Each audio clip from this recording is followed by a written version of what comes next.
여러분 미켈란젤로의 천지창조라는 그림 잘 아시지요? 예, 그 그림을 보면요, 하나님으로, 하나님의 형상으로 그려진 그 분과 또 아담의 형상으로 그려진 그 사람이 손가락을 맞대고 있는 아주 생동감 있는 모습을 보여주고 있어서 많은 사람들이 그 그림을 보고서 큰 감흥을 얻는데요. 저는 그 그림을 볼 때마다 어색하게 느껴지는 것이 있습니다. 무엇이냐면요, 바로 하나님의 형상을 그린 것인데요. 이 하나님으로 그려진 그분이, 그 그림에 있는 그분이 백발이 가득한 노인으로 그려져 있습니다. 그런데요, 백발이 가득한 노인인데 이상하게도 몸매는 근육질이세요. 예. 하나님이 어떤 애견남 이렇게 보이지는 않는다라고 하는 거죠. 뭔가 이렇게 어색하고 맞지 않는다라는 그런 생각이 제 개인적으로 이렇게 드는데요. 미켈란젤로는 어떤 생각으로 하나님을 이렇게 그렸을까요? 당시 성경을 읽지 못하는 사람이 굉장히 많았었습니다. 왜냐하면 당대는 라틴어 성경이 이렇게 기본적으로 이렇게 자리를 잡고 있었고, 라틴어는 아주 배운 사람들만 쓸 수 있는 언어였기 때문에 성경 말씀을 통하여서 하나님이 어떤 분인지 알기가 어려웠습니다.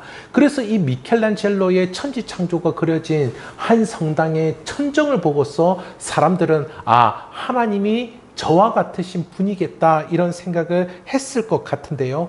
과연 그들은 하나님을 어떤 분으로 알고 있었을까요?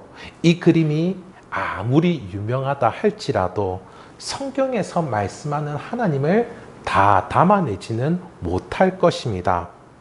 예, 우리는 2주 전에 1계명을 살펴봤는데 그 1계명에는 너는 나 외에는 다른 신들을 내게 두지 말라, 그렇게 말씀했습니다. 하나님 외에 다른 우상들을 두지 말 것을, 오직 하나님만을 예배할 것에 대해서 말씀을 나누었는데요. 오늘은 제2계명을 보려고 합니다. 제2계명은 4절부터 이렇게 나오고 있는데요.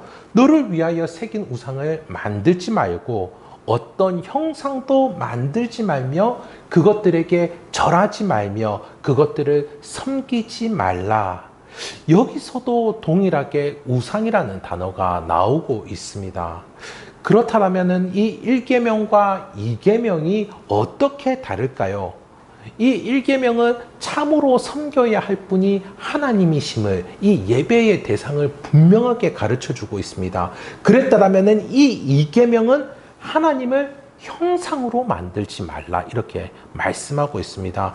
우상을 숭배하는 것처럼 하나님을 형상으로 만들어서 그 하나님께 예배하고 절하고 섬기지 말라라고 하는 것이죠. 그러니 1계명은 예배의 대상을 이야기하고 있다면 이 2계명은 바로 예배의 방식을 이야기하고 있다라고 하는 거죠. 예배의 방식, 곧 우상을 섬기듯이 그렇게 형상을 만들어서 하나님을 찾고 구해서는 안 된다, 그렇게 알려주고 있습니다. 왜 이렇게 형상을 만들지 말라고 하셨을까요?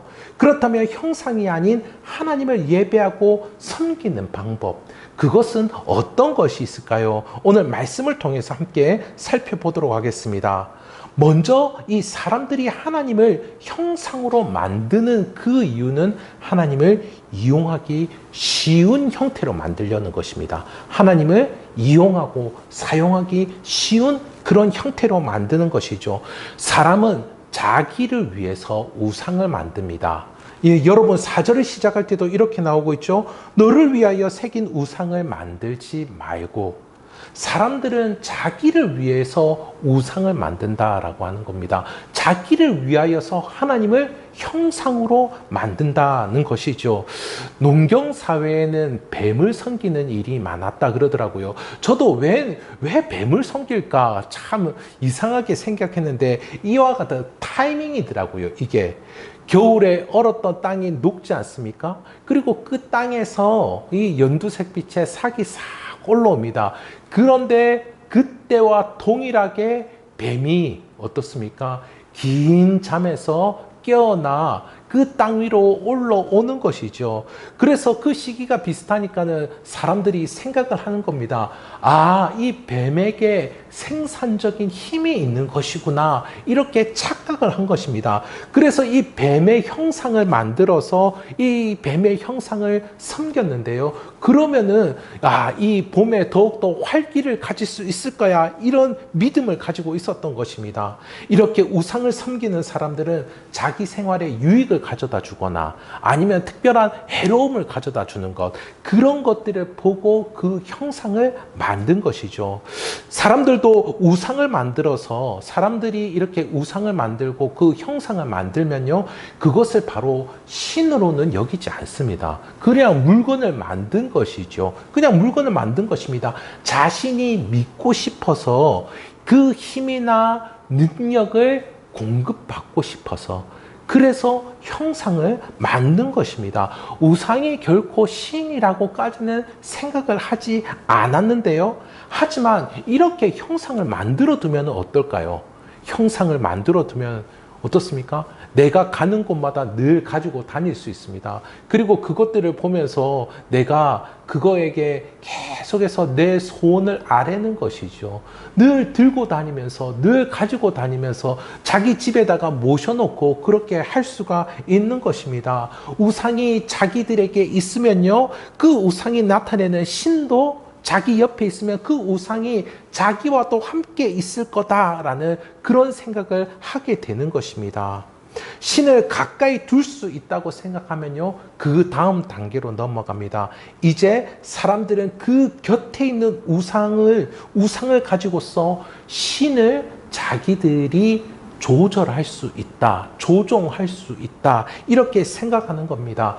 우상이 좋아하는 대로, 우상이 원하는 대로 그렇게 해주면 좋은 일이 일어날 것이다, 여기는 것이죠. 그래서 농경사회에서는 뱀을 잘 달래고 뱀이 원하는 것들을 해줍니다. 그렇게 하면요, 뱀이 신나서 춤을 추면 자신들도 그해 농사가 잘 될 거다라고 하는 근거 없는 믿음을 가지고 있었던 것이죠. 뱀은 사실은 뱀은 어떻습니까? 뱀은 그냥 날도 따뜻해지고 배도 고프니까 땅 위에 나왔던 겁니다. 그런데 웬걸요, 뱀이 호강을 하는 거죠. 뱀이 원하는 대로 다 해주니까. 그런데요, 이렇게 하는 것이 뱀 좋으라고 이렇게 하는 것일까요? 결코 그렇지 않습니다. 우상을 만드는 그 사람들의 자기 행복을 위해서 이렇게 한다라고 하는 것이죠. 여러분, 우리는 어떤 모양일까요? 지금 뱀의 형상도 만들고 많은 형상들을 사람들이 만들지 않습니까? 별도 만들고 소도 만들고 하는데요. 근데 여러분, 우리의 모양은 어떤 모양일까요? 사람은 어떤 형상일까요? 사람은 바로 하나님의 형상입니다. 하나님의 형상인 줄 믿습니다. 하지만요, 이 하나님의 형상인 사람이 뱀이나 별이나 소나 아니면 사람의 형상으로 사람의 형상을 만들어서 그것을 섬기게 되면 어떤 일이 일어나게 되는 것입니까? 하나님이 형상인 사람이 동물, 식물, 사물, 또 다른 사람들을 섬기게 되는 것입니다. 하나님의 형상인 사람이 이런 일을 하는 것이 얼마나 어리석은 것입니까? 그래서 이 계명은 바로 하나님의 형상인 우리의 고귀한 모습을 지켜주는 그런 은혜의 말씀인 줄 믿습니다. 또한 이 하나님은 우상을 숭배하는 것처럼 하나님을 섬기는 것을 금하셨습니다. 예, 우상을 섬기는 그 방식으로 자신을 예배하는 것에 대해서 하나님은 철저히 금기시했는데요. 만일 사람이 하나님의 우상, 하나님의 형상을 가지고 있다, 그렇게 한다면 어떻게 되겠습니까? 똑같이 마찬가지입니다. 그 형상을 가지고 다니면서 우상을 곁에 두는 것과 같은 그런 일이 발생하는 것이죠. 그 형상을 보면서 하나님을 자기의 원하는 대로, 자기의 마음대로 조작하고 조종하려는 드는 그런 모습을 보이게 된다는 것입니다. 그런데요, 이 설교를 들으면서 어떻습니까? 요즘에는 형상을 만드는 일이 별로 없는 것 같습니다. 예전에는 우리나라의 그 교회 숫자, 기독교가 적어서 굉장히 가톨릭과 경쟁 구도에 있지 않았습니까? 그때 많은 이렇게 분들을 보면요, 이 가톨릭의 마리아 상이 있고 온갖 그림도 있어서 어지럽다 막 이렇게 이야기하는 분들이 이렇게 많았습니다. 명동 성당만 가도 거기에 그런 그림들이 아주 많고, 또 그 앞에 요즘에는 그 앞에 상가까지 있는데 상가에도 그 그림들이 너무 많고 형상들이 많아서 막 어지러워요 이런 사람들까지 있었는데, 그런데 최근 우리 기독교에서는 예배당 내부에도 십자가를 달지 않는 교회가 대다수입니다. 그리고 심지어는요, 요즘에는 오히려 그 붉은 십자가가 전도에 방해가 된다고 해서 밖에 붉은 십자가를 달지도 않는 그런 교회들도 생겨나기 시작했습니다. 그리고 또한 한참 어린이 교제 가운데 이게 아주 귀엽고 친근하신 얼굴로 나타나신 예수님이 계셨어요. 예, 지금도 아주 그런 캐릭터가 많이 나와 있는데, 그때 참으로 말이 많았습니다. 그런데 애들이 좀 크면은 어떻습니까? 예수님은 코가 큰 서양 남자로 생각하는 그런 경향이 많아지는 것들을 보게 되는데요. 아마 거의 대다수는 그 얼굴이 예수님의 얼굴이 아닌 줄을 압니다. 그리고 그 이미지를 우상으로 숭배하지도 않습니다. 하지만 어떻습니까? 보이지 않는 우상이 훨씬 더 많다는 겁니다. 보이지 않는 우상이요. 제임스 브룩스의 당신의 하나님은 너무 작다 라는 그 책에서 현대인이 하나님을 어떻게 생각하는지 여러 가지를 알려주고 있는데요. 하나님을 이와 같은 이미지로 형상화한다라고 합니다. 마음속의 경찰. 그래서 하나님을 주로 잘못을 감시하고 처벌하는 존재로 생각하는 것이죠. 저 사람은 마음속에 하나님도 없나 봐. 그렇게 이야기하면서 그 처벌받을 것에 대해서 생각을 한다는 겁니다. 또 어린 시절의 어린 시절에 엄격하고 무심했던 그 아버지를 하나님으로 상상한다라는 것이죠. 그리고 근엄한 노인으로 상상하는 경우도 있습니다. 이 노인이기 때문에 과거의 일에 대해서는 아주 자세하게 이야기해 줄 수 있지만은 현대에 빠르고 그리고 현대의 복잡한 문제에 대해서는 아무 말을 하지 못하는 그러한 분으로 생각한다는 거죠. 또한 유순한 존재로 생각합니다. 예수님은 온화하고 약하며 도전적이지 않은 그런 존재로 여기는 경우들도 있고요. 또 이 하나님을 완벽주의자로 생각하는 경우도 있습니다. 하나님은 작은 실수, 인간적인 약점을 용납하지 않으시는 분으로 생각하는 그런 모습들도 있고, 또 편안한 도피처로 하나님을 생각하는 경우도 있다는 거죠. 그래서 삶의 고난을 피하기 위한 수단으로서 개인적인 축복만을 생각하는 그러한 경우입니다. 또 상자 속에 하나님을 가두어 놓는 경우가 있는데요. 이것은 나의 경험, 나의 지식, 교회의 전통, 그리고 특별한 교리, 이런 것들 제한된 틀 안에 하나님을 가두어 두고 그 외의 것들은 인정하지 않으려고 하는 것입니다.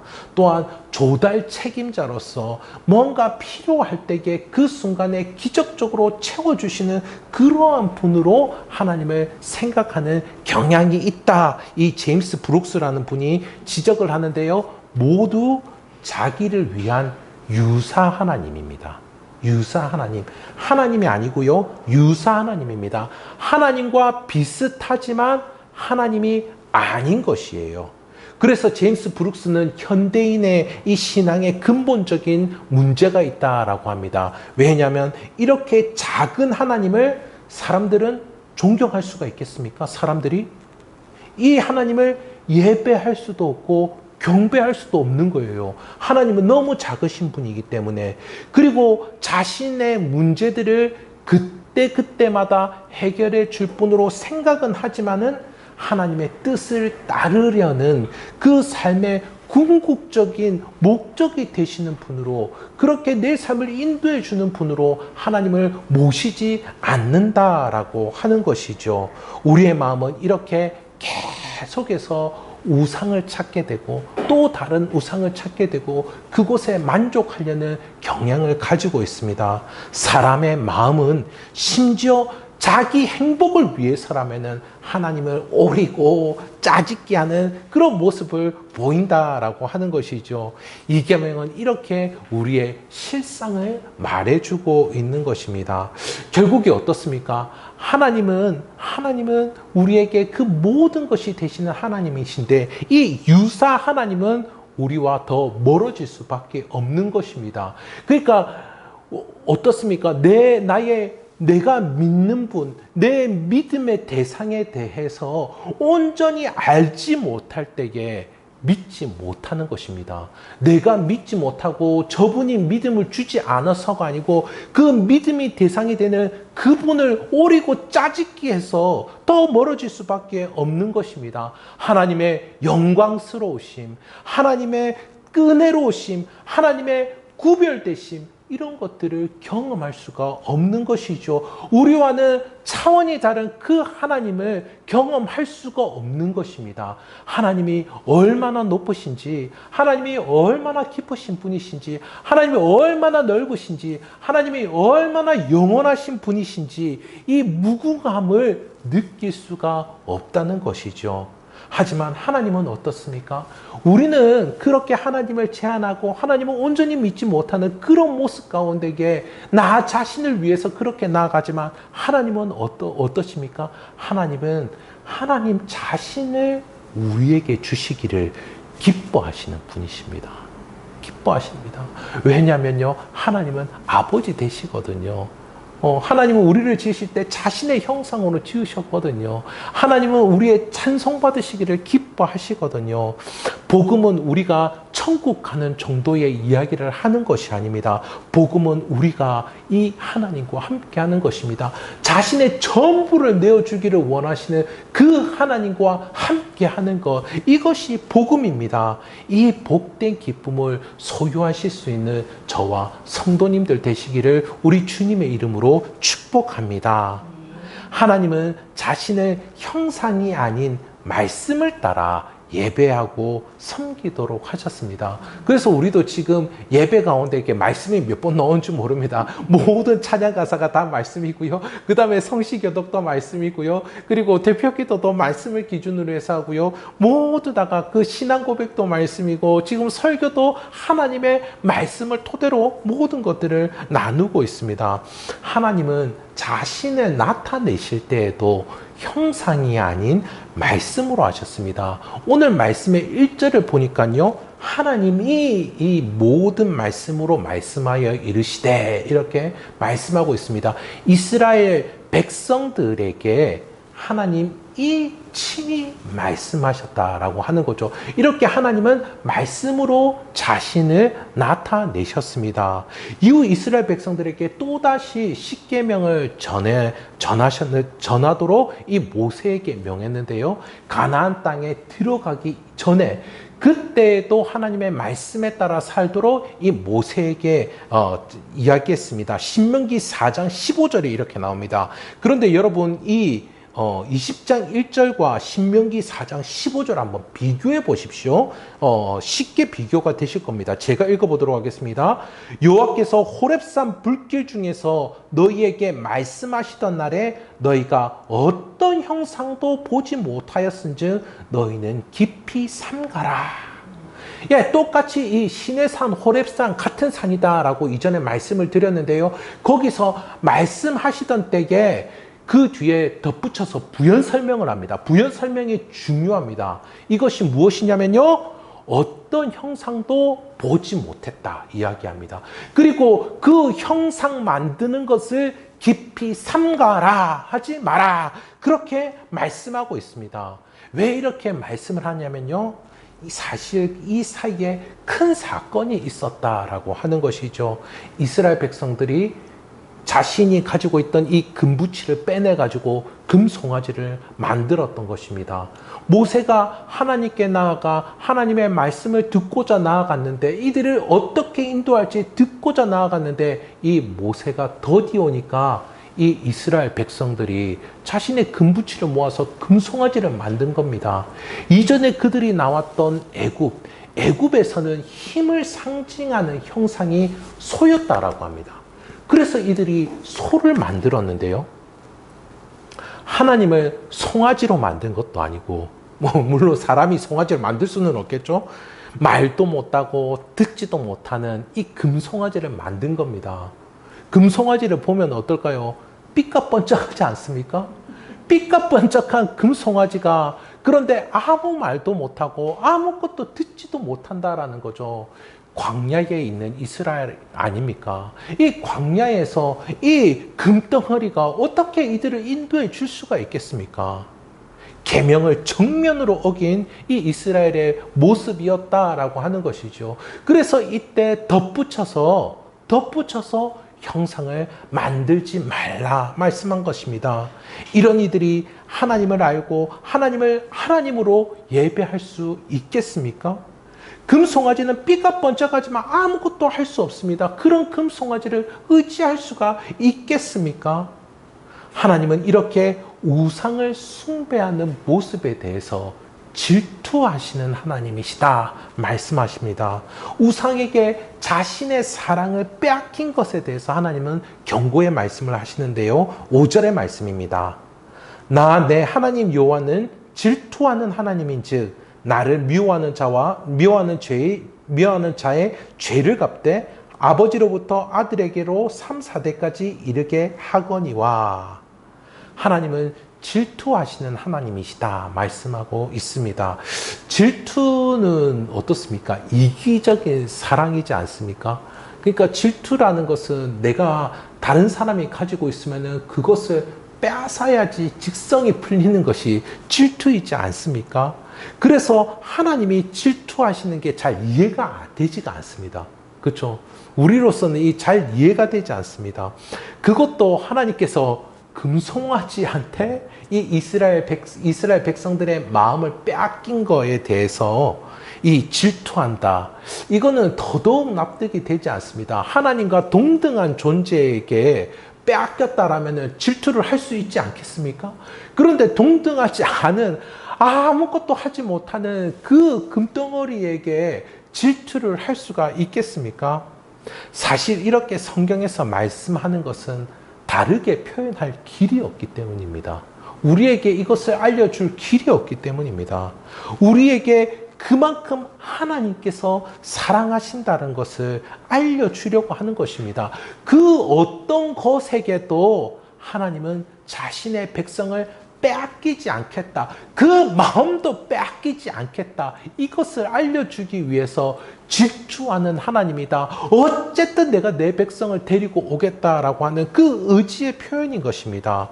그래서 우상을 숭배하는 자들, 하나님을 형상화하는 자들에게 대해서 나를 미워하는 자라 그렇게 말씀하고 있습니다. 아니 하나님 그 형상 하나 만든 것 같고 하나님 우리 마음 가운데게 좀 때가 됐을 때 축복을 해주는 그 조달 청장님 되시는 하나님 그런 하나님을 한 것 같고 그렇게 하나님 우리를 미워하는 자라라고 그렇게 할 수 있습니까? 이렇게 생각할 수 있을 것 같습니다. 하지만 이렇게 말씀하시는 것은 이들이 사랑을 깨뜨리는 자이기 때문입니다. 사랑을 깨뜨리는 자, 자기 자신을 위해서 하나님과의 관계를 파기하려고 하는 자이기 때문입니다. 그래서 하나님을 오리고 짜집기 하는 그와 같은 자들은 하나님을 미워하는 자다라고 말씀하시는 것입니다. 그래서 하나님은 이스라엘 백성들이 금송아지를 만들었을 때도 동일하게 말씀하셨습니다. 여호와는 질투라 이름하는 질투의 하나님이니라. 이렇게 하나님은 질투한다라는 표현까지 사용하시면서 그 백성과 맺은 언약을 지키기를 원하셨습니다. 사랑으로 정절을 지키기를 원하셨다라고 하는 것이죠. 근데 여러분 이스라엘 백성들은 어떻게 했습니까? 이스라엘 백성들은 이 사랑을 지켜가는 데 있어서 실패하고 많은 것들을 우리는 볼 수가 있습니다. 하나님의 질투는 구약 성경에서 어떻게 마무리를 맺는지 잘 아시죠? 바로 침묵으로 마무리를 맺습니다. 구약이 전해진 이후 신약 성경이 오기까지 400년 동안 하나님께서 침묵하셨다라고 하는 것이죠. 하나님이 더 이상 자신의 역사, 자신의 뜻을 밝히 보여주지 않으셨습니다. 그런데 급기야 이 400년이 지난 후 결국에 하나님께서 어떻게 하셨습니까? 하나님은 예수 그리스도를 참된 형상으로 보여주셨습니다. 예수 그리스도, 하나님은 예수 그리스도 안에서 자신을 보여주셨습니다. 여러분, 우리는 하나님을 볼 수 없지 않습니까? 하나님을 본 사람은 그 누구도 없을 것입니다. 하지만 하나님께서 하나님을 볼 수 있도록 해주셨는데요. 어떻게 해요? 골로새서 1장 15절의 말씀입니다. 우리 중요한 구절이니까 다 함께 읽어보도록 하겠습니다. 그는 보이지 아니하는 하나님의 형상이시요. 그 예수 그리스도는 보이지 않는 하나님의 형상, 보이지 아니하시는 하나님을 볼 수 있게 해주신 그 하나님이시다 말씀하고 있습니다. 우리는 예수님을 통해서 하나님을 볼 수 있습니다. 이 땅에 오신 예수님의 사역과 예수님의 성품 안에 하나님을 보게 됩니다. 하나님이 아니시라면 하실 수가 없는 일을 하셨고요. 하나님이 아니시라면 보여주실 수 없는 그 사랑과 어미하심을 이 땅 가운데게 보여주셨다라고 하는 것입니다. 그 가장 대표적인 것이 십자가 아니겠습니까? 십자가에서 죽으심은 무엇입니까? 십자가에서 죽으심은 내가 정말 그 사랑, 내가 질투하기까지 하는 그 사랑으로 너를 빼앗기지 않겠다라고 하는 질투라는 아주 인간적이고 이기적인 사랑의 표현을 쓰셨지만 정말 그게 이기적인 사랑이었던가요? 결코 그렇지 않죠. 어떻게 하셨습니까? 하나님은 그 사랑을 예수가 죽는 것으로 보여주었다는 거예요. 하나님은 자신의 전부를 주시기를 기뻐하시는 하나님이십니다. 그것이 복음입니다. 그래서 하나님의 형상을 보이는 예수께서 자신의 전부를 우리를 위해서 내어주셨다라고 하는 거죠. 내어주셨다라고 하는 거죠. 우리가 이것을 살펴보는 시간이 11월 16일 날 추수감사절 성찬 예식을 하기 이전에 이제부터 교회 소식 시간에 매주 잠시 동안 이 성찬의 의미를 다루려고 합니다. 예수님은 우리를 위해서 만든 형상이 결코 아니죠. 예수님은 어떤 분이십니까? 하나님께서 친히 우리를 위하여서 내어주신 참된 형상이다라는 겁니다. 그렇게 말도 안 듣는 인간을 위하여서 형상을 만들고 그 형상을 가지고서 하나님을 조종하려고 하는 인간을 위하여서 하나님은 형상을 내어놓으셨다는 거죠. 예수 그리스도로. 요한복음 1장 18절 우리 다 함께 읽어보도록 하겠습니다. 본래 하나님을 본 사람이 없으되 아버지 품속에 있는 독생하신 하나님이 나타내셨느니라. 아멘. 결국에 우리는 예수 그리스도를 통해서 하나님을 알고 예수 그리스도를 통해서 그 어미하심과 그 영광스러우심, 그 사랑스러우심을 바라보며 우리는 하나님을 예배할 수 있다라고 하는 것입니다. 섬길 수가 있습니다. 그래서 복음입니다. 예수 그리스도와 함께하며 하나님과 동행하게 됩니다. 우리가 예수님을 통하여서 하나님께 받아들여지고 자녀라 여김을 받고 영원한 생명의 축복을 받습니다. 그런데 이 모든 축복은요, 예수님을 보며 영원토록 즐거워하기 위하여서 받은 복입니다. 여러분, 우리는 구원을 받기 위해서 천국을 가기 위하여서 하나님께서 우리를 붙잡은 것이 아닙니다.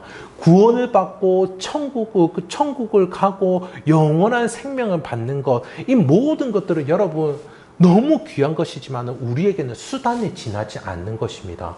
구원받고 영생을 얻고 하는 그 모든 수단들은 무엇을 위해서 있을까요? 바로 우리를 하여금 예수님 안에서, 하나님 안에서 즐거워하도록 하기 위해서 우리를 부르셨다라고 하는 것입니다. 신약학자인 스캇 맥나이트 교수는 이렇게 이야기합니다.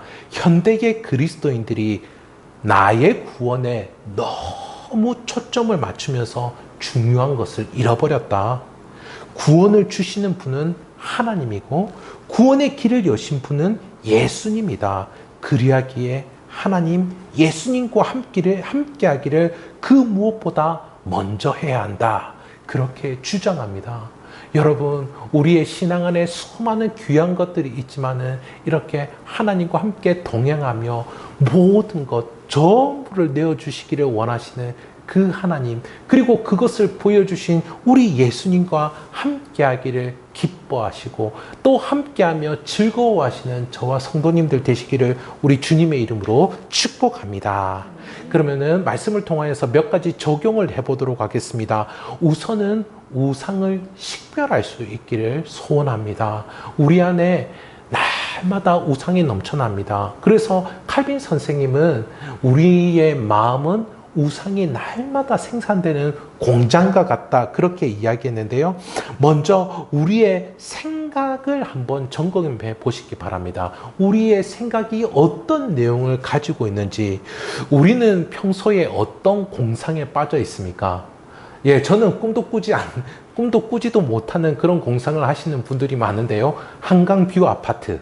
예, 이런 공상을 하시는 분들이 있더라고요. 또, 통쾌한 복수, 이런 공상을 하시는 분들도 있고, 또 박수를 받으려는 인정도 있고, 또 요즘에 간간히 제가 운전할 때마다, 최근에 그 명절이라 또 운전을 많이 했는데 또 저희 집에서는 심심치 않게 나오는 공상이 있습니다. 좀 더 크고 좋은 차. 예, 이런 공상에 빠져 있는데 내 생각의 내용을 점검해 보시고 우상을 식별해 볼 수 있기를 소원합니다. 또 돈을 어떻게 쓰는지 한번 보시기 바랍니다. 돈이 있는 곳에 바로 우리의 마음이 있습니다. 돈이 흘러가는 것을 보면은 내가 사랑하는 대상을 알 수 있는 것이죠. 또 굉장히 영적인데요. 기도가 응답되지 않고 있을 때 내가 하나님 외에 무엇을 찾고 의지하고 있는지를 한번 살펴보시기를 바랍니다. 신앙생활을 웬만큼 했고 또 남들만큼 착실하게 산다라고 하지만은 이 삶에 어려움이 오는 순간, 기도를 해야 되는 그런 순간에 기도를 했음에도 불구하고 응답이 오지 않을 때, 그때 무엇을 찾고 의지하고 있는지 또 보시기 바랍니다. 또 통제하지 못하는 감정 가운데에도 이렇게 우상이 있습니다. 분노하고 불안에 떨고 또 절망하고 죄책감 같은 것들이 찾아올 때 나에게 정말 중요한 것이 무엇인지 확인해 본다라면은 우리가 우상을 식별할 수 있게 될 것입니다. 이렇게 우리가 우상을 식별하고 그걸로부터 회개하며 돌아선과 동시에 우리는 또 함께 해야 되는 것이 무엇이냐면은 예수님과 함께하는 이 기쁨의 반응을 하실 수 있기를 소원합니다. 골로새서 3장 1절 말씀인데요. 우리 다 함께 읽어보도록 하겠습니다.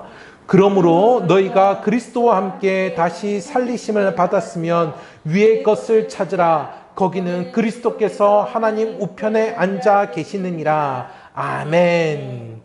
이 위의 것은 우리가 하나님의 임재를 느끼는 것 가운데에 하나님께 기도하고 예배하며 하나님의 그 뜻하신 가운데에 서는 것일 겁니다.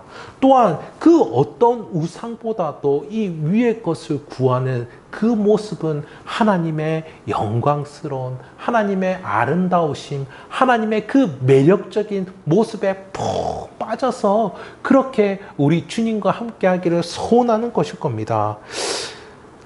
이렇게 할 때에 우리는 유사 하나님, 다른 신, 우상을 대체할 수 있습니다. 내 안에 우상을 발견함과 동시에 그곳에서 돌아서서 정말 하나님께서 보내주신 참된 형상인 예수님과 함께하는 그 놀라운 기쁨 가운데에 나를 위해서 모든 것을 내어주시는 그 주님과 함께하는 삶의 그 매력 가운데에 빠져들 때에 우리는 그 우상들을 모두 물리치며 온전히 우리 주님과 함께하게 될 줄 믿습니다. 우리가 하나님과 함께한다면 회개와 기쁨이 함께 있어야 합니다. 사실 우리는 우리를 위한 예수님의 사랑을 기뻐할 때, 우리를 위한 예수님의 사랑을 기뻐할 때 우리는 역설적이게도 우리가 우상을 찾고 있음을 발견하게 될 것입니다. 내가 내 죄를 진정으로 깨우치게 될 것입니다. 우리가 그 십자가를 보면 볼수록 어떻습니까? 나를 구원해 주셨다라는 그 놀라운 사랑과 함께 내가 이 우상과 같은 것에 매이고 연연해하며 의지하고 살았던 것이 어리석었다라는 것을 발견하게 될 것입니다. 말씀을 맺도록 하겠습니다. 우리가 예수님을 통해서 하나님을 알아갈 때 우리는 비로소 정말 하나님의 그 헤아릴 수 없는 영광, 깊이 있는 사랑, 무궁하신 은혜를 충만하게 맛보게 될 줄 믿습니다. 우리가 그리스도와 함께 다시 살리심을 받은 자라고 한다면 이제는 이 세상의 헛된 것들, 그 형상들을 쫓는 삶을 멈추고 위의 것을 찾으라 하시는 그 말씀을 따르실 수 있기를 간절히 소원합니다. 우리의 일상 속에 마음속 깊은 곳에 여전히 맴돌고 있는 이 유사 하나님의 형상들, 이것들을 식별하십시오. 그리고 그 모든 것을 십자가 앞에 내려놓고 우리의 영원한 기쁨이 되시고 소망이 되시는 우리 주님과 함께 하시기를 간절히 소원합니다. 그분의 영광, 그분의 은혜, 그분의 아름다운 가운데에 머물기를 간절히 추구하시기를 바랍니다. 바라기는 이 복된 주일에 예수님 안에서 하나님을 온전히 만나시기를 소원합니다. 그 십자가 사랑 안에서 전부를 내어주시는 우리 하나님, 그 안에 푹 안겨 계시기를 간절히 소원합니다. 그렇게 그분의 영광을 맛보고 그 이 세상에 어떤 우상도 대처할 수 없는 그 영원한 만족, 그 참된 만족을 누리시는 저와 성도님들 되시기를 우리 주님의 이름으로 축복합니다.